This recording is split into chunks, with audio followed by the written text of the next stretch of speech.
បាទជំរាបសួរបងប្អូនជាពិសេសអ្នកស្រឡាញ់ទៅលើការចាប់សត្វថ្ងៃហ្នឹងត្រង់ពលអហ្វាមសូមបង្ហាញពីការចាក់វ៉ាក់សាំងឲ្យលើមាត់ពូជផ្លែដែកពូជមាត់ជ្រុលណាតែនៅត្រង់ខ្ញុំពីចិនគេហៅពូជប្រកាសស្រុក KH បាទ K គឺខ្មែរ A គឺតំណាងឲ្យទិសទាំង8អញ្ចឹងមានន័យថាពូជមាត់របស់ខ្ញុំគឺគេហៅថាស្វាគមន៍ទាំងអស់មិត្តភ័ក្តិជុំទិសទាំង8ហ្នឹងគឺពីទីការស្គាល់គ្នានិយាយលេងបងប្អូនតើខ្ញុំបន្ថែមតិចវីដេអូនេះគឺយើងធ្វើវ៉ាក់សាំងកាលពី4មុខហើយខ្ញុំបានស្រៀបពេលឲ្យកូនប្រុសគាត់ដឹងពីរៀនគាត់មកជួយចាក់ណាគាត់ដឹងថាការងាររបស់ពុកម្ដាយគឺយ៉ាងម៉េចអត់ចាំបាច់ថាទៅទាញសុំលុយទៅរៀនទេអញ្ចឹងសម្រាប់ការចាក់វ៉ាក់សាំងគឺយើងចាក់សម្រាប់មុនខ្លះគីឡូយើងចាក់1 cc បងប្អូន1 cc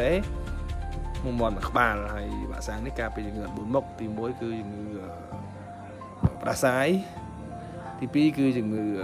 រលាកថ្លើមទី3គឺជំងឺហ្គំបូរ៉ូ